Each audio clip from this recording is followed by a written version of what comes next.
Welcome to all the aspirants. நாம இன்னைக்கு 31 August current அஃபேர்ஸை பார்க்க போறோம். செஷனுக்குள்ள போற முன்னாடி நேத்துக்கான ஜிகே கொஸ்டின் பார்த்துடலாம்.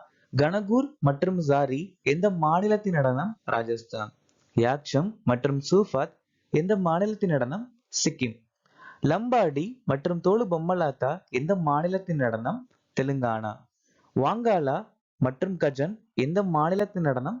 திரிபுரா. ராஜஸ்தான் மாநிலத்தில் இருக்கக்கூடிய பழங்குடியினர் பில்ஸ், தமாரியா, தங்கா, மீனாஸ், பட்டேலியா, ஷஹாரியா, நைக்டா, நாயக்கா மற்றும் Kathodi. Karpoori Thakur, L K Advani, P V நரசிம்மராவோ மற்றும் சரண் சௌத்ரி சரண் சிங்க்கு 2024ஆம் ஆண்டு பாரத ரத்னா விருது கொடுக்கப்பட்டிருக்கு. துளசிதாஸ் ராம்சரித் மனஸ் அப்படிங்கிற புத்தகத்தை எழுதியிருக்காங்க. சங்கத் மோச்சன் சொல்லக்கூடிய ஒரு கோயில வாரணாசியில் அறிமுகப்படுத்தியிருக்காங்க. அப்புறம் தோகாவளி, சாகித்ய ரத்னா, கீதாவளி, வினய பத்திரிகான்னு சொல்லக்கூடிய புத்தகங்களும் எழுதியிருக்காங்க. மையத்திற்கு எஞ்சிய அதிகாரங்களை வழங்குதல் அப்படிங்கிற விஷயத்த கனடா நாட்டில இருந்து நாம் எடுத்துக்கிட்டோம். 3வது ஐந்தாண்டு திட்டம் 1961 இருந்து 66 வரைக்கும் நிலுவையில இருந்துச்சு. இந்த 3வது ஐந்தாண்டு திட்டம் காட்கில் யோஜனான்னு சொல்லலாம். சில சந்தர்ப்பங்களில் மாநிலத்தின் மீது ஒன்றியத்தின் கட்டுப்பாடு அப்படிங்கிற விஷயத்த ஆர்டிகிள் 257 சொல்லியிருக்கோம். இந்தியாவுடைய முதல் தலைமை விஜிலன்ஸ் கமிஷனர் நிட்டூர் ஸ்ரீனிவாச ராவ். கோயாஸ் அல்லது ராம்பாஸ் கிளர்ச்சி 1922 இருந்து 24 வரைக்கும் அல்லூரி சீதாராம ராஜு தலைமையில நடந்துச்சு. மத்திய பிரதேசத்துல கொண்டாடக்கூடிய ஒரு சில முக்கியமான பண்டிகை லோக்ரா உற்சவ் மற்றும் தேஜாஜி. இன்னைக்கான திட்டம் பிரதான் மந்திரி ஷரம் யோகி மந்தன் யோஜனா. இந்த திட்டம் 2019ஆம் ஆண்டு தொழிலாளர் மற்றும் வேலைவாய்ப்பு அமைச்சகத்தால அறிமுகமாச்சு.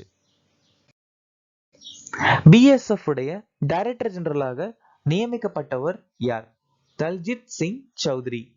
ஆசிய சர்ஃபிங் சாம்பியன்ஷிப் 2024 குழு நிகழ்வான மருகோபா கோப்பையில் வெள்ளி பதக்கம் வென்ற நாடு எது? இந்தியா. வெள்ளி பதக்கம் வாங்கின நாடு இந்தியா.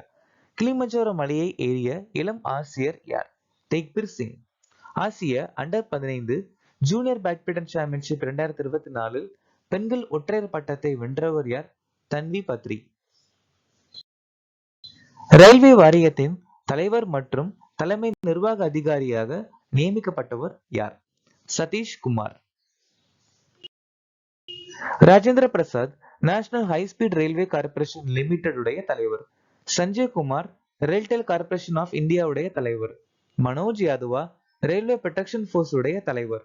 ஷியாம் சந்தர் குப்தா மத்திய ரயில்வேயின் முதன்மை தலைமை இயக்க மேலாளர்.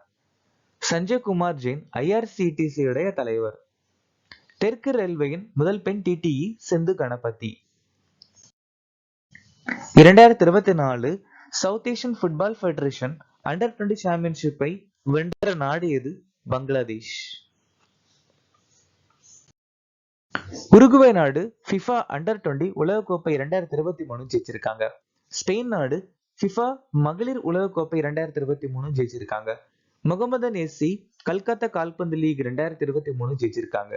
இந்தியா மற்றும் Bangladesh South Asian Football Federation பெண்கள் அண்டர் 19 சாம்பியன்ஷிப்பை ஜெயிச்சிருக்காங்க. Mumbai City FC Indian Super League பட்டத்தை ஜெயிச்சிருக்காங்க. ஜப்பான் நாடு ஏசியன் ஃபுட்பால் கான்ஃபெடரேஷன் ஆண்கள் அண்டர் 23 ஆசிய கோப்பை ஜெயிச்சிருக்காங்க. ரியல் மேட்ரிட் அணி 15வது யுவிஎஃப்ஏ சாம்பியன்ஸ் லீக் டைட்டில் ஜெயிச்சிருக்காங்க. அர்ஜென்டினா நாடு கோப்பா அமெரிக்கா 2022 கோப்பா அமெரிக்கா 2024 ஜெயிச்சிருக்காங்க. ஸ்பெயின் நாடு யுவிஎஃப்ஏ யூரோ 2024 சாம்பியன்ஷிப்பை ஜெயிச்சிருக்காங்க. இந்தியாவின் 2வது அணுசக்தி ஏவுகணை நீர்மூழ்கி கப்பலின் பெயர் என்ன? ஐஎன்எஸ் அரிகாட். இந்த ஐஎன்எஸ் அரிகாட் அப்படிங்கிற நீர்மூழ்கி கப்பல் விசாகப்பட்டினத்துல அறிமுகப்படுத்தியிருக்காங்க. இந்த ஐஎன்எஸ் அரிகாட்னு சொல்லக்கூடிய நீர்மூழ்கி கப்பல் உடைய தொலை தூரம் இதோட ரேஞ்ச் 750 கிலோமீட்டர். இந்தியாவுடைய 6வது ஸ்கார்பியன் நீர்மூழ்கி கப்பல் ஐஎன்எஸ் வக்ஷிர். இந்திய கடற்படையின் 4வது போர்க்கப்பல் சந்தோதக். இந்தியாவின் மிகப்பெரிய ஆய்வு கப்பல் ஐஎன்எஸ் சந்தாயக். ரஷ்ய நாடு அணுசக்தியில் இயங்கும் நீர்மூழ்கி கப்பலான கிராஸ்னோயர்ஸ்க் மற்றும் பேரரசர் அலெக்சாண்டர் அறிமுகப்படுத்தியிருக்காங்க. இந்தியாவின் அதிவேக சூரிய மின்சக்தி படகு பராகுடா. ஆக்ரே மற்றும் அக்ஷே ASW ஷாலோ வாட்டர் கிராஃப்ட் திட்டத்தின் 5வது மற்றும் 6வது கப்பல். அணுசக்தி சோதனைக்கு எதிரான சர்வதேச தினமாக எந்த நாள் அனுசரிக்கப்படுகிறது? ஆகஸ்ட் மாசம் 29. அமெரிக்கா நாடு 1945 ஜூலை மாசம் 16ஆம் ஆண்டு நியூ மெக்சிகோ அப்படிங்கிற இடத்துல ஒரு அணுசக்தி சோதனை பண்ணாங்க. அதோடைய code name Trinity. June 25 Samvidhan Hatya Diwas.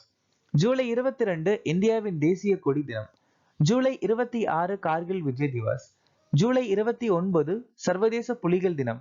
August 1 உலக நுரையீரல் புற்றுநோய் தினம். ஆகஸ்ட் 1 தேசிய மலையேறும் நாள். ஆகஸ்ட் 9 உலக பழங்குடியினரின் சர்வதேச தினம். ஆகஸ்ட் 13 உலக உறுப்பு தான தினம். சுற்றுலாத்துறையில் ஒத்துழைப்பை வலுப்படுத்துவதற்கான புரிந்துணர்வு ஒப்பந்தத்தில் இந்தியா எந்த நாட்டுடன் கையெழுத்திட்டது? இந்திய நாடு மலேசியா நாடு சேர்ந்துதான் டூரிசத்தை டெவலப் பண்ணணும், அதை ஒருங்கிணைக்கணும் அப்படின்னு சொல்லிட்டு கையெழுத்திட்டு இருக்காங்க. ஹைட்ரோ கார்பன் துறை ஒத்துழைப்புக்கான புரிந்துணர்வு ஒப்பந்தத்துல இந்திய நாடு கயனா நாடு கையெழுத்திட்டு இருக்காங்க. இந்திய நாடு கொலம்பியா நாடு டிஜிட்டல் ஒத்துழைப்புக்கான புரிந்துணர்வு ஒப்பந்தத்துல கையெழுத்திட்டு இருக்காங்க. தணிக்கையில் ஒத்துழைப்பை மேம்படுத்த இந்தியா நாடு நேபாள் நாடு ஒப்பந்தத்துல கையெழுத்திட்டு இருக்காங்க. இந்தியா மற்றும் செயின்ட் கிறிஸ்டோபர் மற்றும் நேவிஸ் அப்படிங்கிற நாடு விளையாட்டு ஒத்துழைப்புக்கான புரிந்துணர்வு ஒப்பந்தத்துல கையெழுத்திட்டு இருக்காங்க. ரீசெட் திட்டத்தை அறிமுகப்படுத்தியவர் யார்? மன்சுக் மாண்டவியா. மன்சுக் மாண்டவியான்னு சொல்லக்கூடிய அமைச்சர் தான் ரீசெட் அப்படிங்கிற திட்டத்தை அறிமுகப்படுத்தி இருக்காங்க. யாருக்கான திட்டம் அப்படின்னா ஓய்வு பெற்ற விளையாட்டு வீரர்களுக்கான திட்டம் தான் ரீசெட். ரீசெட் அப்படின்னா retired sports person empowerment training programme அப்படின்னு அர்த்தம். இது மூலமா இந்த திட்டம் மூலமா ரிட்டையர்ட் ஆயிருப்பாங்களா ஸ்போர்ட்ஸ்மேன், அவங்களுடைய திறமைகளை மேம்படுத்துவதற்கும் அவங்களுடைய கரியர் அவங்களோட வாழ்க்கையை இன்னும் டெவலப் பண்ணணும்னு சொல்லிட்டு இந்த திட்டத்தை ஆரம்பிச்சிருக்காங்க. நித்யானந்த ராய் மேகாலயால டவ்கிக்கும் தாமாபில் தரை துறைமுகத்தை திறந்து வச்சிருக்காங்க. அமித்ஷா ஸ்ரீநகர்ல பாலித்தன் ஸ்தம்பத்தை திறந்து வச்சிருக்காங்க. சர்பானந்தா சோனோவால் ஒடிசால ஆயுஷ் தீக்ஷா மையத்திற்கு அடிக்கல் நாட்டியிருக்காங்க. கிஷான் ரெட்டி சித்திப்பேட்டையில கௌரமலிய அப்படிங்கிற ரயில்வே நிலையத்தை அறிமுகப்படுத்தியிருக்காங்க. ஜெய்சங்கர் டோக்கியோடைய எடோகாவா அப்படிங்கிற ஒரு பகுதியில மகாத்மா காந்தியோட ஒரு செலவை அறிமுகப்படுத்தியிருக்காங்க. தர்மேந்திர பிரதான் நாட்ஸ் 2.0 போர்ட்டல் அறிமுகப்படுத்தியிருக்காங்க. தகவல் விகிதம் நிதியில் என்ன அளவிடுகிறது? தகவல் விகிதம் அப்படிங்கிறது நிதியில, அதாவது பினான்ஸ்ல என்ன அளவிடும் அப்படின்னு பார்த்தா அதிகப்படியான வருமானம். அதிகப்படியான வருமானத்தை தான் தகவல் விகிதம் பினான்ஸ்ல அளவிடும்.